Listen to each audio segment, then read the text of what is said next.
Nisa SPD, Wakil Bidang Kesiswaan Ibu Kuratul Ain MPD, dan Wakil Bidang Kubi Ibu Fani Chandra DLT MPD.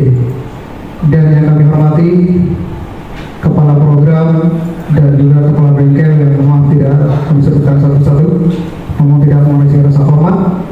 Dan juga yang kami hormati Bapak Ibu peserta workshop penguatan kelembagaan bursa kerja khusus atau BKK khususnya di SMK Negeri 3 Jakarta, dan yang kami hormati narasumber kita yang sudah hadir, Bapak Agus Setiawan, beliau adalah Kasih Informasi Pasca Kerja Dinas Tenaga Kerja Transmigrasi dan Energi Provinsi DKI Jakarta. Semuanya yang saya hormati Kasubag Tata Usaha SMK Negeri 39 Jakarta, Ibu Poni. Yang saya hormati tim manajemen SMK Negeri 39 Jakarta, baik dari wakil kepala sekolah, kepala program, kepala bengkel, terus tim BKK, dan Bapak Ibu guru BK. Dan yang saya sangat hormati juga narasumber kita, itu Bapak Agus Setiawan Esos. Selamat datang Pak di SMK Negeri 39 Jakarta. Bapak dan Ibu, seperti kita ketahui bersama, SMK atau Sekolah Menengah Kejuruan, yang mana tujuannya adalah mencetak tenaga kerja siap pakai. Itu tujuan adanya SMK.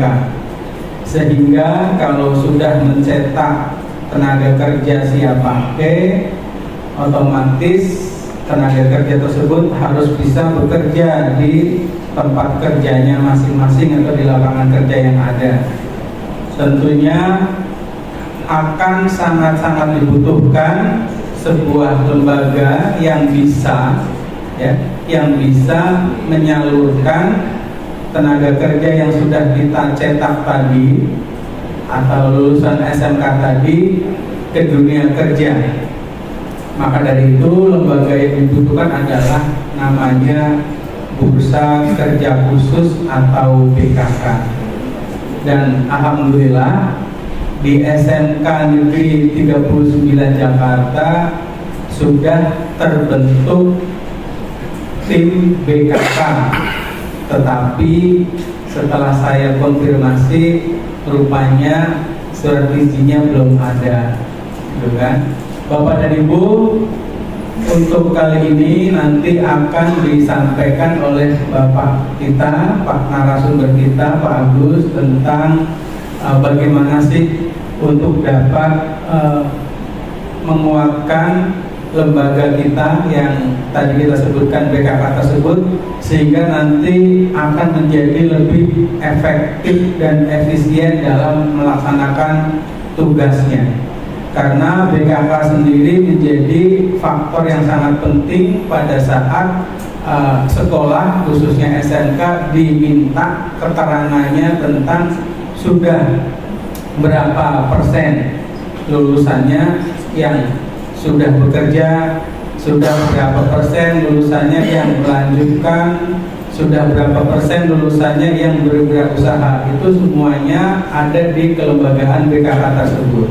Sehingga jika hari ini akan ada penguatan dari Disnaker, tentunya ini hal yang sangat menguntungkan buat kita, karena akan menjadi sebuah lembaga yang bisa dengan cepat menyampaikan informasi-informasi secara akurat kepada alumni atau kepada lulusan, sehingga mereka akan dapat cepat mendapatkan lapangan pekerjaan. Jadi fungsi utamanya BKK adalah tadi sebagai jembatan yang menghubungkan antara lulusan yang dihasilkan dari sekolah dengan pihak yang membutuhkan, yaitu pihak industri, tentunya dengan seizin dari Disnaker tersebut, karena sebetulnya BKK adalah perpanjangan tangan dari Disnaker, seperti itu.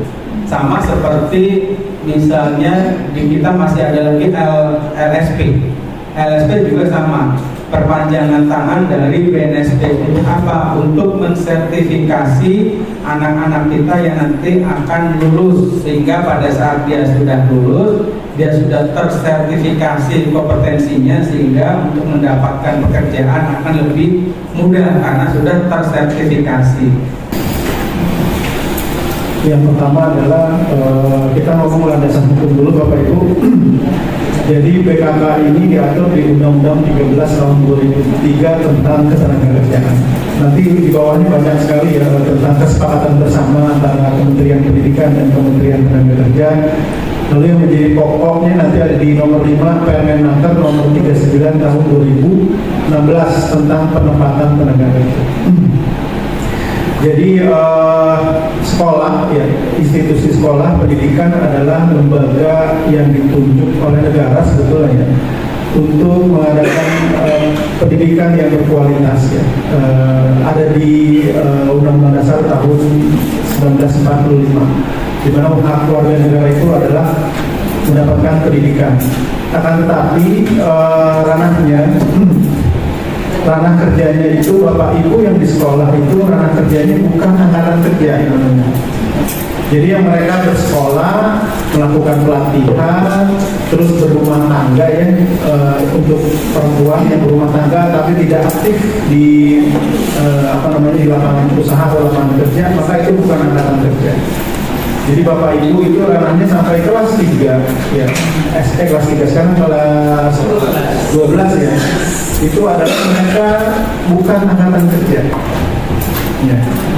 Setelah lulus, mereka memilih untuk bekerja, maka mereka nanti masuk dalam kategori angkatan kerja. Dan angkatan kerja ini diatur di Undang-Undang Ketenagakerjaan, di mana mereka berhak mendapatkan pekerjaan yang layak di Undang-Undang Dasar tahun 1945. Nah, karena Bapak Ibu tidak hanya bekerja di sampai kelas 3, ternyata alumninya yang akan bekerja Bapak Ibu sudah harus memfasilitasi juga mendapat pekerjaan. Maka lembaga yang berhak melakukan penempatan tenaga kerja ini atau bahasa dulunya itu penyalur ya, menyalurkan tenaga kerja sampai dia bekerja adalah sesuai dengan Permenaker nomor 39 tahun 2006. Selama ini apa saja kendala-kendala yang kita hadapi, boleh kita sharing-sharing atau berbagi pendapat. Silakan, mungkin Bapak dari guru yang ingin mau bertanya atau mau berbagi sharing-sharing. Maka SMK itu seharusnya ada pendampingan dari Disnaker ya Pak. Oke. Karena selama ini yang saya pahami kan perusahaan-perusahaan itu datang ke sekolah untuk rekrutmen dan sebagainya seperti itu. Nah, apakah itu melalui Disnaker? Saya juga kurang paham. SOP-nya sebenarnya seperti apa? Ketika ada suatu perusahaan yang ingin mengadakan rekrutmen di suatu sekolah, apakah itu juga harus berizin ke Disnaker atau seperti apa? Pun dengan pemagangan, karena kemarin juga ada dari suatu instansi mana datang ke ruangan saya bawa proposal, itu dia kayak orang India gitu loh, didampingi oleh orang Indonesia menawarkan pemagangan ke Australia gitu. Di situ ada sih surat-suratnya. Karena saya teringat pemagangan mahasiswa yang ke Jerman yang ternyata fiktif. Nah, akhirnya saya tanya, sudah ada izin belum di Disnaker? Nah, itu juga ingin saya tanyakan, sejauh mana preventif dari Disnaker di Indonesia mengenai ilegal pekerjaan seperti itu. Selanjutnya mungkin ini keluar dari konteks ya Pak, keluar dari BKK sedikit, karena ingin menanyakan tentang masalah P3K, apakah itu termasuk ke dalam dinas ketenagakerjaan gitu. Karena setahu saya pemahaman ketika ada digaungkan dengan PP masalah P3K itu menurut peraturan presidennya itu kan P3K itu perbedaannya dengan PNS itu hanya tidak mendapatkan pensiun seperti itu.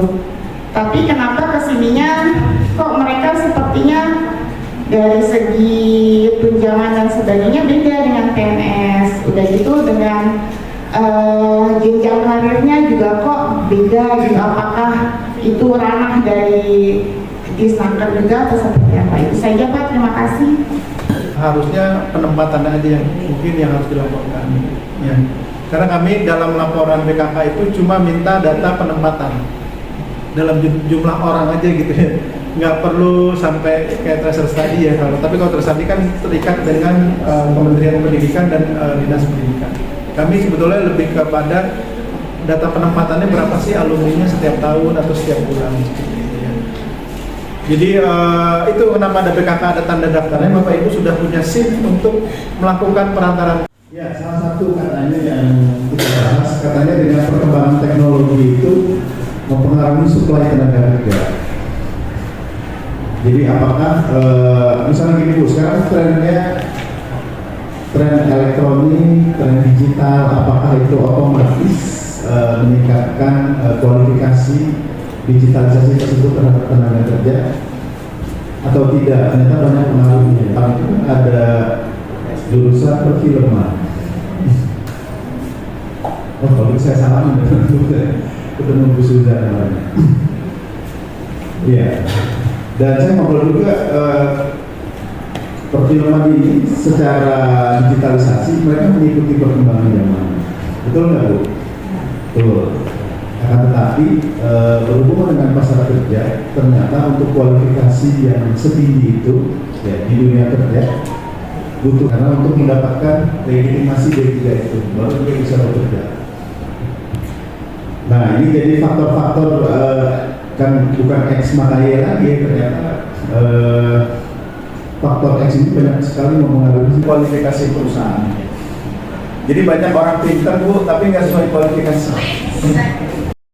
Besar sih perusahaan atau ya yang akan merekrut seperti itu atau dari HRD itu melihat pengalaman organisasi para pencari kerja atau mungkin change untuk diterimanya apakah lebih besar atau tidak, seperti itu.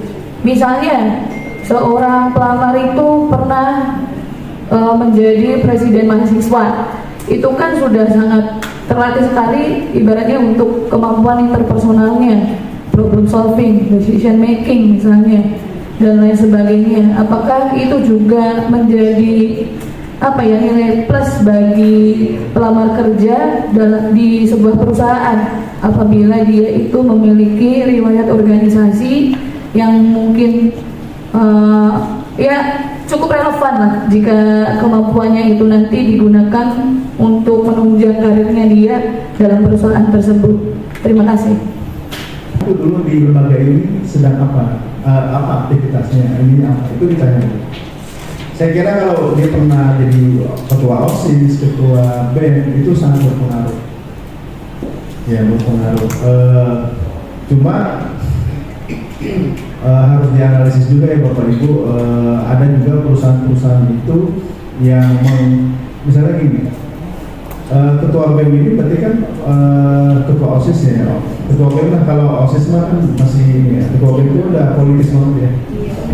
Itu dilihat dia kritis apa enggaknya sesuai jabatan dulu. Ada ya tergantung juga nanti di hasil wawancaranya sih.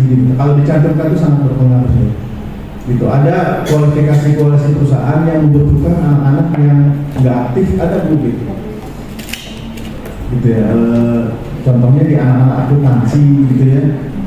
Anak-anak arsitek bisa punya pengalaman yang bulan. Baik, begitu marilah kita baca alhamdulillah bersama-sama.